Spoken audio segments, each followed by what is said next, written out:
After a fight with her male best friend, she pulled me aside and said, "You need to say sorry to him or we're over." I just looked at her. Then she added, "He's been in my life longer than you and he's more important than you." I didn't say anything. I just got in my car and drove away. 3 days later, she was standing outside my apartment, crying and asking me to forgive her. I'm not much of a writer, so bear with me. I never thought I'd be sharing this here, but the last few days have made me question everything. I could use some advice. For background, I'm a 43-year-old man working as a general contractor. I've been divorced for 6 years. I have a teenage daughter who lives with her mom. I've been dating Allison, 39, for a little over a year. We met when I was renovating the coffee shop she manages. Pretty simple story. She'd bring me coffee, we'd chat during my breaks, and eventually I asked her out. Things have been great. We clicked right away. Same sense of humor, both love the outdoors, both divorced, and neither of us really looking to get married again anytime soon. At least that's what I thought. Then there's Kevin, her best friend since college. He's 41. She told me they dated briefly in college but decided they were better off as friends. Since then they've been very close. He was even the man of honor at her wedding. He helped her through her divorce. He's basically always around. I've met Kevin plenty of times over the past year. Group hangouts, barbecues, birthday parties. He's been fine. Not super friendly to me but not outright rude either. Mostly just watching me like he's deciding if I'm good enough for Allison. I've tried to get to know him but he keeps his distance. Things blew up last weekend. Allison hosted a small dinner party. Nothing fancy, just some steaks on the grill with friends. I showed up early to help set up. Kevin was already there in her kitchen acting like he owned the place. He was mixing drinks, giving her cooking tips. I figured, okay, they're close friends. No big deal. The night started off fine. Good food, good conversations. After dinner we all went to the back deck. Someone brought up politics. Never a good idea. And it turned out Kevin and I have very different views. Nothing extreme, just different. We kept it civil but it was obvious we didn't agree. I wasn't being rude, just sharing my opinion when asked. But every time I spoke, Kevin would glance at Allison like waiting for her to correct me. He didn't. So his tone got sharper and more dismissive. Finally, after one snarky comment, I said, "Look man, we can disagree without the attitude. We're adults here." You'd think I punched him. His face turned red and he looked at Allison. "Are you seriously going to let him talk to me like that?" Before she could answer, I said, "I'm talking to you, not her. And I'm just asking for some basic respect." Kevin stood up with his drink in hand. "You don't know what you're talking about. You never have. Allison knows it too, she's just too nice to say it." I looked at Allison, expecting her to calm the situation or at least not pick sides. But she looked worried, like Kevin might blow up. "Kevin, he didn't mean it like that," she said, trying to keep the peace. "Actually, I did," I said. "We can disagree without being rude." The whole deck went quiet. Everyone looked awkward. Kevin carefully set down his drink. "I'm leaving. Call me later, Al." Then he walked inside and slammed the front door. Allison quickly followed him. I could hear them talking quietly but I couldn't make out what they were saying. When she came back, she looked upset. "What was that all about?" I asked. "Not now," she muttered, forcing a fake smile for our guests. The rest of the night felt tense. After everyone left, I was helping clean up when Allison pulled me into the kitchen, arms crossed. "You need to apologize to Kevin," she said firmly. I almost dropped the plates I was holding. "Excuse me?" I asked. "You embarrassed him in front of everyone. You need to apologize." I carefully set the plates down. "Allison, he was being rude and dismissive. If anyone should apologize, it's him." She shook her head. "You don't get it. Kevin doesn't handle arguments well. He feels attacked. And I feel disrespected," I replied. "Did it ever cross your mind that maybe your best friend just doesn't like me?" "That's not true," she said, but she wouldn't meet my eyes. "He's just protective." "Protective? Of what?" "I'm not a danger to you. And even if I were, you're an adult. You can make your own choices." She shifted uncomfortably. "Look, this is simple. You need to say sorry to him or we're done." I stared at her, shocked. "You're ending our relationship over an argument with your friend?" That's when she dropped the line that changed everything. "He was here before you and he's more important than you." Her words hit me like a punch in the stomach. It wasn't just what she said, it was how casually she said it. Like it was obvious. Like I should have known all along I came second. I didn't yell. I didn't argue. I just looked at her for a long moment, letting the truth sink in. Then I grabbed my keys, walked out to my truck and drove off. She called after me, but I didn't look back. When I got home, my phone was buzzing with texts from her. Where did you go? We need to talk. You're overreacting. Please come back so we can talk like adults. I turned off my phone and went to bed.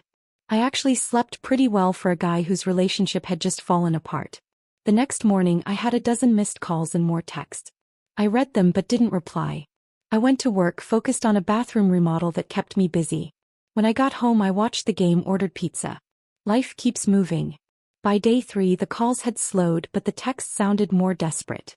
I wasn't ignoring her to be mean. I just needed time to think about what happened and what it meant. That evening there was a knock at my door. I looked through the peephole and saw Allison standing there. Her eyes were red from crying and she was holding her purse like it was keeping her together. I thought about not answering, but that felt cowardly. And I'm not a coward. So I opened the door but stayed standing there. Can I come in? She asked softly. I don't think that's a good idea. Please. I need to explain. I hesitated, then stepped aside. She walked in and sat on my couch. The same couch where we'd watched movies, where she'd fallen asleep on my shoulder, where we'd made love on quiet weekends. Now she felt like a stranger sitting there. I'm sorry, she said quietly. What I said was awful. I didn't mean it. Yes, you did, I replied calmly. That's why it hurt. Because you meant it. She started crying, tears running down her cheeks. I've known him so long. It's like family. I can't lose him. I get that, I said. But why does keeping him mean losing me? Why can't it be both? It can be, she insisted. I was upset. You and Kevin are the 2 most important men in my life. I sat across from her in the armchair, putting space between us. No, I'm not. You made that clear. And that's okay, Allison. You can choose who's important to you. But so can I. And I can't be with someone who sees me as second place. You're not second place, she cried. I love you. Do you? Or do you love the version of me that Kevin approves of? Because the moment I didn't fit into his plan, you were ready to toss me aside. She had no answer. Has he always disliked me? I asked. Or just since things got serious between us? She looked down at her hands. He's scared you'll hurt me like my ex did. So he made himself your full-time protector, and you let him. It's not like that, she said, but her voice was weak. Isn't it? Be honest, Allison. Has Kevin ever liked any guy you've dated? She didn't say anything, and that silence was all the answer I needed. I deserve better than this, I said. And so do you. A real friend wouldn't try to control you. A real friend would want you to be happy, even if that means sharing your time. She started crying harder. She told me that after I left, she and Kevin had a big argument. She said it made her realize some things about their friendship that had bothered her for years, but she never wanted to face them. She asked me for another chance. Part of me wanted to hug her and say we'd figure it out.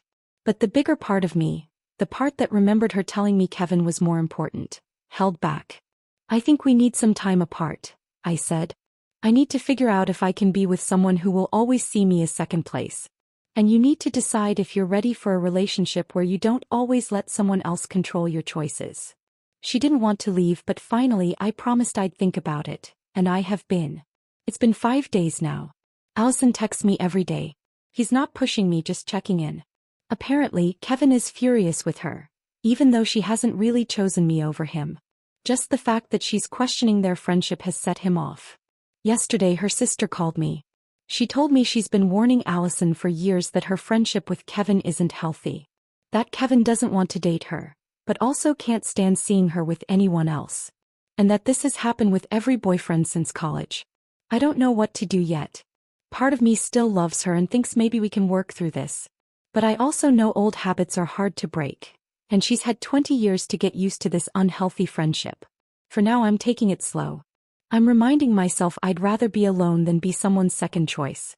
I'll update if anything big happens. Thanks for reading. Edit. Wow, I woke up to tons of comments. Thanks for the advice and support. A few things to clear up. No, I don't think Kevin and Allison are secretly sleeping together. This isn't about that, it's about control. Some people said I abandoned her at the dinner party. I didn't. I left after the guests were gone, once she made it clear where I stood. I didn't cause a scene or leave her stranded. Looking back, yes, there were warning signs. Kevin texted her constantly, even when we were together. She always answered right away. He had opinions on everything, from what restaurants we should try to whether I was right for her. He even coincidentally showed up during a weekend trip we took, even though he lived 2 hours away. Some say I'm being too hard on her. Maybe. But I've already been in a relationship where I wasn't a priority, my marriage. It took me years in therapy to finally realize I deserve better. I won't go through that again. Also, we never lived together. Allison has her own place across town. That's why she came to my door that night instead of already being there. We talked about living together eventually, but we weren't at that stage yet. Update, 10 days later. Allison and I met for coffee yesterday. We picked a quiet cafe downtown that neither of us usually goes to. She looked tired but determined. She spoke first. She said she's been doing a lot of thinking about her friendship with Kevin. After our fight, she started seeing things differently. How Kevin has always influenced her choices, how he creates drama whenever she focuses on someone else, and how he's made her put his feelings first for years. She showed me texts Kevin sent after their fight. They were manipulative, full of guilt trips about how she's throwing away 20 years of friendship for some contractor. Reading them made my skin crawl. This isn't friendship, it's emotional blackmail. The worst part. She admitted Kevin has hated every guy she's dated. He's even ruined past relationships. Once he told her ex-husband personal things about her to stir up problems. And yet she always forgave him. Always kept him close. Always made him her top priority. I don't want to live like that anymore, she told me. I've already scheduled therapy. My first session is next week. I told her I was proud of her for realizing the truth, but that I need to protect myself too. We agreed to take things slowly. No pressure. Just casual dates while she works on herself with a therapist. Kevin hasn't taken this well. When guilt trips didn't work, he switched tactics. He's shown up at her work, sent flowers, acted like the perfect friend who just wants her happy. Classic manipulation. But to her credit, Allison has stayed firm. She told him they need space. That if their friendship is going to continue, it has to change completely. I'm being careful. Some people here told me to run, and I get why. But I also see how hard Allison is trying to break free from this unhealthy pattern. That means something. I'll update again when there's more to tell. Update 1 month later. Things have changed in ways I didn't expect. Allison has been going to therapy regularly and keeping firm boundaries with Kevin. He reacted by switching between being overly sweet and getting angry, classic toxic behavior. The final straw was last week. Kevin showed up drunk at Allison's apartment, yelling and demanding to be let in. He claimed I had brainwashed her. She called the police. They removed him, and the next day she got a restraining order. It was tough for her, but it also opened her eyes. She said it was like finally seeing the whole puzzle after years of only looking at the pieces. She's been reconnecting with old friends she lost touch with during the time Kevin was controlling her. His possessiveness had slowly isolated her from people. As for us, we're dating again, slowly. I even went to one of her therapy sessions so I could understand how to support her without pushing too hard. Her therapist explained that leaving a codependent relationship is a lot like leaving a cult. It takes time and patience to heal. Kevin has tried to turn their mutual friends against her, but it's not working well. Most people have seen his true colors now, especially those who saw how he behaved recently. Some of Allison's friends even apologized to her for not speaking up sooner. Of course, a few people are still on Kevin's side, believing his twisted version of events. But Allison says that's been helpful. Now she knows who her real friends are. Kevin also crossed a line by contacting her through work emails. Luckily, they work for different companies.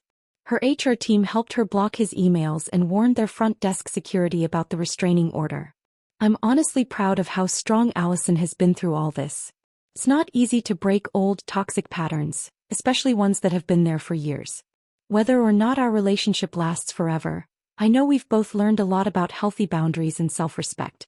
For those who suggested I should have just apologized to Kevin to keep the peace, this was never about a small argument. It was about the bigger issue, how Allison valued our relationship compared to her unhealthy connection with Kevin. Sometimes the only way to fix things is to walk away, and that's exactly what finally woke her up. Final update. 6 months later. Allison and I are still together, and things have never been better. She's still going to therapy, and it's helped her notice other unhealthy patterns in her life beyond just Kevin. The restraining order has expired, but Kevin has mostly stayed away. He's trying to rewrite the story now, telling their old friends that he's the victim who was replaced. But most people aren't buying it. They saw how he acted, at the dinner party and after, and they know the truth. Allison has apologized many times for what she said that night. But I've told her words are nice, actions mean more. And her actions have shown she's serious about building a healthy relationship based on respect and clear boundaries. We're moving in together next month. It finally feels like the right time, something I wouldn't have felt comfortable with 6 months ago. We've had disagreements since then, but they're different now. We actually talk things through as equals without outside interference. Someone once told me, you can't compete with history. And that's true. But this wasn't about competing. It was about realizing that just because a relationship has been there a long time doesn't mean it's healthy. Sometimes the people we've known the longest can cause the most damage. Thanks to everyone who gave advice and support through all this. Standing your ground, knowing your worth, that's real self-respect. And sometimes when you do that, it gives other people the courage to do the same.